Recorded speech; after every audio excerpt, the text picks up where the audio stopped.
Hello students, नमस्कार, सत श्री अकाल, अस्सलाम वालेकुम।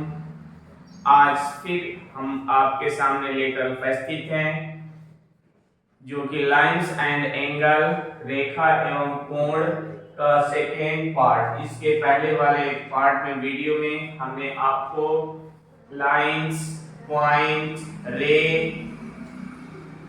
और vertically opposite angle, intersecting line, parallel line, इन सब के बारे में टीच कर रखा है। ठीक है। नेक्स्ट अब हमारा जो अगला पॉइंट है ये है आपका ट्रांसवर्सल लाइन। ट्रांसवर्सल लाइन जिसे हिंदी में कहा जाता है प्रतिच्छेदी रेखा। ठीक है। ट्रांसवर्सल लाइन को ही क्या कहते हैं? प्रतिच्छेदी रेखा कहते हैं। ठीक है। क्या होता है बच्चों, यदि आपका कोई भी टू पैरेलल लाइन है, ठीक है, क्या है? टू पैरेलल लाइन है, ठीक है, दो समांतर रेखाएं हैं, नेमिंग कर लीजिए, मान लीजिए एल है और एम है। टू पैरेलल लाइन, दो समांतर रेखा है, इसको कोई एक थर्ड लाइन इंटरसेक्ट कर रही है, मान लीजिए ए आपका लाइन क्या है? पी है। ठीक है। देखिए जो आपका ट्रांसवर्सल लाइन प्रतिच्छेदी रेखा का टॉपिक मतलब इसमें क्या होता है कि जब किसी दो समांतर रेखाओं को तीसरी रेखा प्रतिच्छेद करती है तो उसे हम लोग क्या कहते हैं? प्रतिच्छेदी रेखा या ट्रांसवर्सल लाइन कहते हैं। ठीक है। क्या कहता है? इफ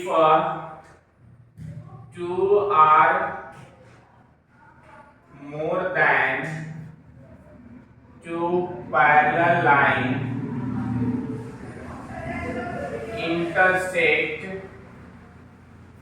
by third line या intersect by another line is known as transversal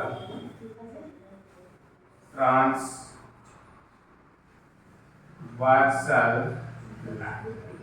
जब किसी दो समांतर रेखाओं को तीसरी रेखा प्रतिच्छेद करते हैं तो उसे हम लोग क्या कहते हैं? Transversal line. ठीक है। अब इसमें देखिए एंगल का फॉर्मेशन हुआ, this angle A, angle B, angle C, angle D. ठीक है। और यहाँ पे हो जाएगा angle E, angle F, angle G, angle H. ठीक है। A B C D E F G H, 4 यहाँ पे एंगल का फॉर्मेशन हुआ है, 4 यहाँ पे। ठीक है। अब ये जो एंगल है इसका नेमिंग क्या होगा? ठीक है। मैंने प्रीवियस वाले वीडियो में आपको बता रखा था वर्टिकली अपोजिट एंगल।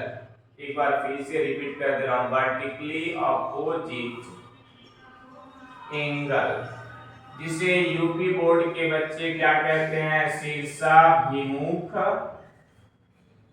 कोण। ठीक है। क्या कहते हैं? शीर्षाभिमुख कोण। ये क्या होता है?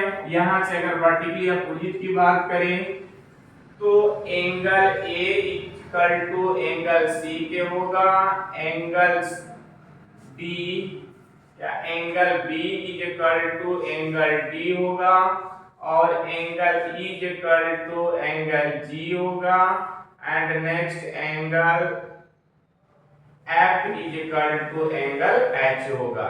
ये सभी आपके होंगे वर्टिकली अपोजिट एंगल से, शॉर्टकट में भी वो ए से राइट करते हैं। ठीक है। जब कभी आपको आए इसको इक्वल प्रूफ करने के लिए तो आप यहां से इसको इसके इक्वल दिस और ये इसको ये क्या हो जाएगा? वर्टिकली अपोजिट एंगल से। ठीक है।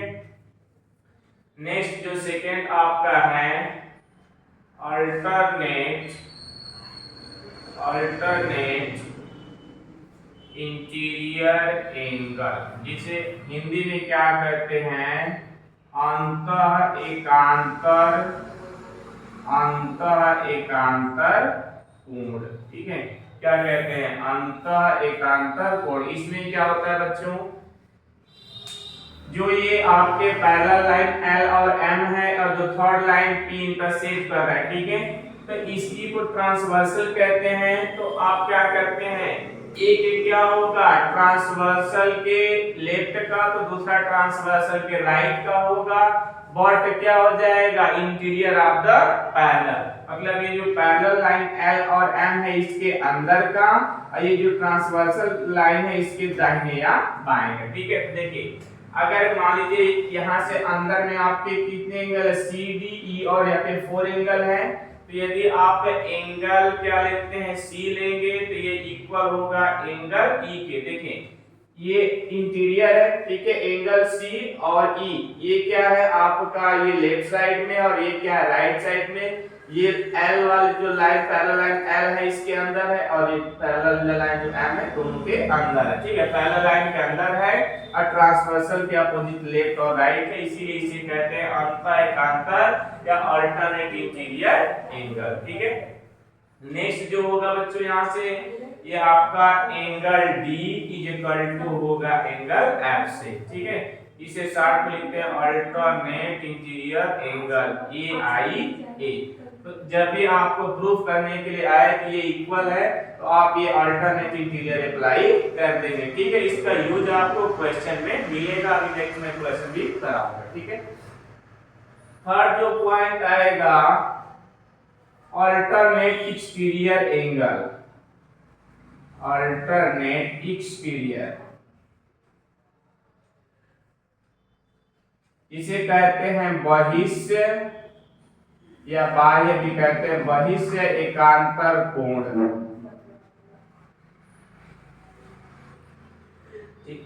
अब इसमें क्या होगा जस्ट इसका अपोजिट होगा। अभी मैंने क्या बोला कि जो आपका अल्टरनेट इंटीरियर था ये पैरेलल लाइन के इंटीरियर और ट्रांसवर्सल के अपोजिट, यहाँ पे जस्ट क्या हो जाएगा पैरेलल लाइन के एक्सटीरियर मतलब बाहर और ट्रांसवर्सल के अपोजिट सेम वही रूल चलेगा। ठीक है, तो अगर बाहर देखा जाए एक्सटीरियर तो एंगल ए और बी और जी और एच ये 4 एंगल एक्सटीरियर है, बाहर की तरफ है।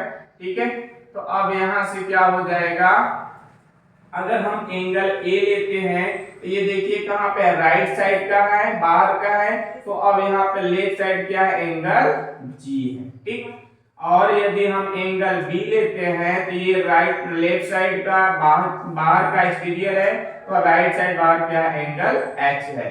तो ये दोनों भी आपके एंगल क्या हो जाएंगे इक्वल हो जाएंगे किसके द्वारा अल्टरनेट एक्सटीरियर एंगल से। ठीक है, बहिष्य एकांतर कोण से। अब नेक्स्ट इसके बाद आता है आपका जो फोर्थ है करेस्पॉन्डिंग एंगल, करेस्पॉन्डिंग एंगल। ठीक है, करेस्पॉन्डिंग एंगल इसे संगत कोण के नाम से जाना जाता है, हिंदी में क्या कहते हैं संगत कोण,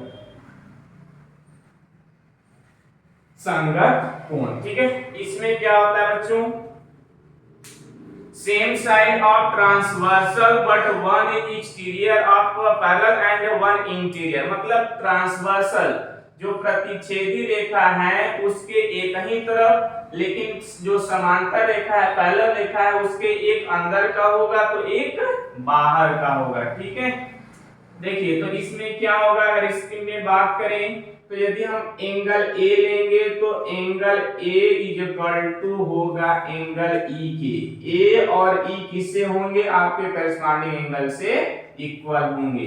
यदि हम एंगल बी लेंगे तो एंगल बी किसके इक्वल होगा एंगल एफ के होगा। देखिए सेम साइड ऑफ ट्रांसवर्सल, अब पैरेलल के एक ये क्या हो गया बाहर हो गया तो ये क्या हो गया अंदर हो गया। ठीक है, फिर नेक्स्ट यदि हम लेते हैं तो यहाँ से क्या हो जाएगा ये दोनों आपस में इक्वल हो गए, ये दोनों आपस में। अब यदि हम एंगल सी लेंगे तो एंगल सी क्या हो गया अंदर का और उसी तरह बाहर क्या है एंगल जी है। ठीक, और यदि एंगल डी लेंगे तो उसी साइड बाहर क्या है एंगल एच है।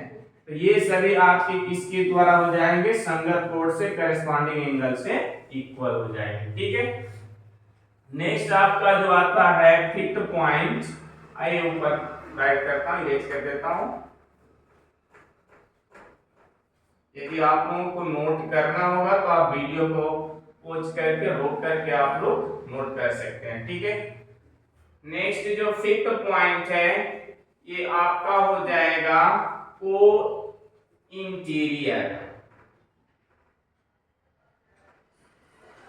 को इंटीरियर एंगल, ठीक है।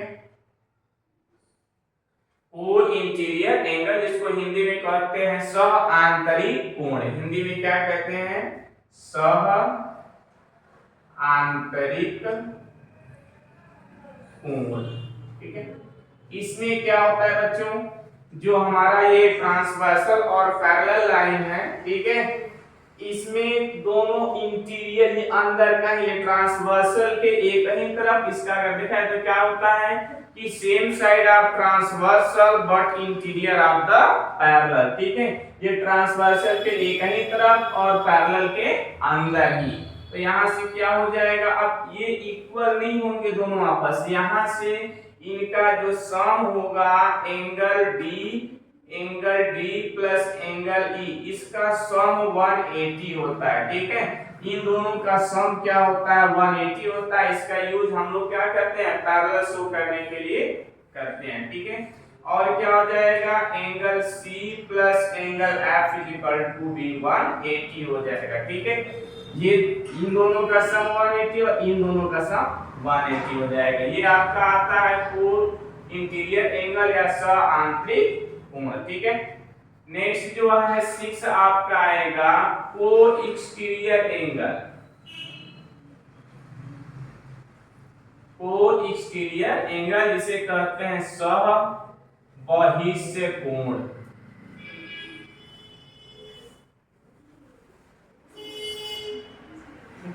इसमें क्या होता है, सेम वही प्रोसेस होता है, पैरेलल के अब एक्सटीरियर बाहर की तरफ हो जाएगा, ट्रांसवर्सल के एक ही तरफ होगा, ठीक है। क्या होगा, ट्रांसवर्सल के सेम साइड बट पैरेलल के एक्सटीरियर बाहर का लेंगे, तो एंगल ए लेंगे, तो एंगल ए और प्लस ये देखिए बाहर है तो ये भी बाहर का एंगल एच, इसका भी सम क्या होगा, 180 होगा, ठीक है। और नेक्स्ट यदि एंगल बी लेंगे, ये भी बहिष्य कोण है बाहर का, इसके साथ क्या लेंगे, एंगल जी लेंगे, ये भी हो जाएगा 180 का, ठीक है। तो ये सभी 5 पॉइंट थे आपके इस जो आपका टॉपिक था लाइंस एंड एंगल का, जो आपका टॉपिक मैंने स्टार्ट किया था ट्रांसवर्सल लाइन प्रतिच्छेदी रेखा, उसके अंतर्गत ये सभी पॉइंट थे, ठीक है। और इसमें एक इंपॉर्टेंट टॉपिक होता है जिसको सर मैंने स्किप कर दिया है, वो होता है लीनियर पेयर, लीनियर पेयर, ठीक है। इसे इरेज कर दे रहा हूं, लीनियर पेयर जिसे कहते हैं रैखिक युग्म, ठीक है, इसे क्या कहते हैं, रैखिक युग्म। इसमें क्या होता है बच्चों, जब भी आप क्या करते हैं, किसी एक स्ट्रेट लाइन का फॉर्मेशन करते हैं, ठीक है, कोई एक स्ट्रेट लाइन नेमिंग कर लिया मैंने P एंड Q, एक सीधी रेखा मैंने PQ ड्रा कर लिया, ठीक है।